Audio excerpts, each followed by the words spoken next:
Bendiciones, amados amigos y hermanos, que la paz de Cristo esté en cada corazón. Un abrazo a la distancia, aquí extrañándonos, pero sabemos que los tiempos del Señor son buenos para todos.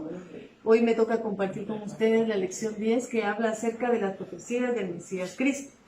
Este es un tema muy precioso porque estamos viendo cómo es que hay un respaldo de la palabra en el Antiguo Testamento para que se cumpla en el Nuevo Testamento acerca de la profecía de la venida del Mesías. Y podemos ver cómo en Génesis 3:15, que todos lo hemos leído y tenemos conocimiento, que se anunciaba a Satanás que vendría uno que vendría a destruirlo, que era el Mesías, que vendría de la simiente de la mujer. Y podemos ver también cómo es que esta profecía se cumple perfectamente cuando el Señor nace, y miramos en Gálatas 4:5.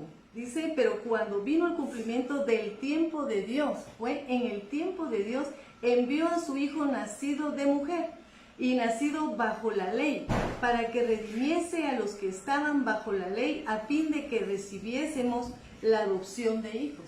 ¿De qué ley estaba hablando? Estaba hablando de la ley del pecado, la ley del pecado en la que Satanás tenía opresionado al pueblo del Señor. El Señor vino a liberarnos de esa opresión de la obra de Satanás, del pecado y la separación, y por tanto volvemos a ser hijos de Dios. Somos adoptados para ser llamados hijos de Dios.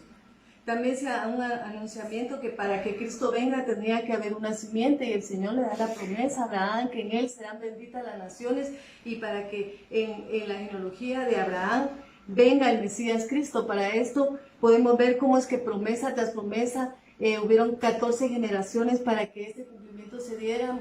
Aunque Abraham murió, Jacob murió, Isaac murió, José murió, pero la palabra siguió permanente. ¿Por qué? Porque cuando el Señor da una palabra, Él la cumple. Entonces podemos ver cómo este cumplimiento tan hermoso se da en estas 14 generaciones para llegar a Mateo, donde podemos ver cómo es la genealogía de Cristo. Ahí encontramos todos los parientes de Cristo, encontramos a Rahab, encontramos a varios que pasaron por esta promesa, pero que se cumple verdaderamente hasta llegar a la línea de José, que era el que venía de la casa de David. Aquí es donde nosotros nos damos cuenta que José también era de la línea de David para que se cumpliera esta profecía que el Señor había hablado. También hablaba del nacimiento del Señor, en dónde iba a ser, en Belén. Podemos verlo en Miqueas 5:2. Pero tú, Belén, Efrata, pequeña para estar sobre las familias de Judá, de ti me saldrá el que será el Señor en Israel, y sus salidas son desde el principio de los días de la eternidad. Esta es una promesa tan hermosa que el Señor había dado de qué lugar específicamente iba a nacer el Mesías, el nacimiento de Cristo. El nacimiento de Cristo fue anunciado en el libro de Isaías 7:14, que el Señor anuncia que por medio de una virgen iba a nacer el Señor, y su nombre sería Emmanuel, que es Dios con nosotros. Cuando esta virgen da luz, ella sabe hasta el nombre que tiene que ponerle al Señor. El Señor da clara su palabra, y esto se cumple en Lucas 1:27. Podemos ver ese cumplimiento en el nacimiento de Cristo, y llamaron a su nombre Jesús. También tenemos la profecía acerca de que la matanza de los niños. Miramos cómo es que desde el principio Satanás ha querido destruir la verdad, ha querido destruir la verdad, y esa verdad es Cristo. Y podemos entender que él seguía haciendo daño. Cuando Herodes oye que nace Jesús, él sabe que es un rey, sabe que su reino está en peligro, y por eso manda a matar a los niños menores de 2 años. Esta profecía se había dado hace 2000 años en el libro de Jeremías 31:15. Así ha dicho Jehová: voz fue oída en Ramá, llanto y lloro amargo, Raquel, que lamenta por sus hijos y no quiso ser consolada acerca de sus hijos porque perecieron. Esta profecía se cumple en Mateo 2:16. Algo muy impresionante también es que en el ministerio público del Señor, él predicaba en parábolas. Cuando el Señor ya ejerció su ministerio, hablaba en parábolas, y no hablaba más que solo en parábolas. Algo que estaba también escrito en el libro de Salmos 7:8:2. Abriré mi boca En Proverbios, hablaré cosas escondidas desde tiempos antiguos. ¿Y qué es lo que el Señor hablaba? Esa palabra escondida, ¿qué es lo que el Señor traía? El Señor traía la palabra del pacto, el reino de Dios y su justicia para que nos volviéramos a Él. Podemos ver también cómo fue el Señor entrado en Jerusalén siendo el Rey de Reyes, cómo es que esta gente lo recibe como el Rey de Reyes, esta gente que más adelante iba a quebrar al Señor, que iba a crucificar, que iba a querer quebrantar ese reino, esta gente que lo adora y le da una entrada triunfal. Lo podemos ver en el libro de Zacarías 9, cuando el Señor hace su entrada triunfal. Esta profecía se había dado en el libro de Zacarías, y en el libro de Mateo se cumple cómo es que el Señor entra sentado en un pollino y toda la gente dice, Hosana al Hijo de David. Sabían de dónde venía el Mesías y lo reconocían, y por eso decían, bendito el que viene en el nombre del Señor. Pero también se tendría que cumplir la traición, y esto es algo que duele, porque el significado de la traición es la falta de fidelidad de vida a una persona, la falta de fidelidad a alguien que tú amas, a alguien con el que tú has estado. Esta palabra se había dado en el libro de Salmos 41:9, para que miremos que tenía cumplimiento. Dice la palabra, aún el hombre de mi paz, en quien yo confiaba, el que de mi pan comía, alzó contra mí el calcañar. Podemos ver que esta palabra se cumple en Lucas 22:48, cuando Judas traiciona al Señor.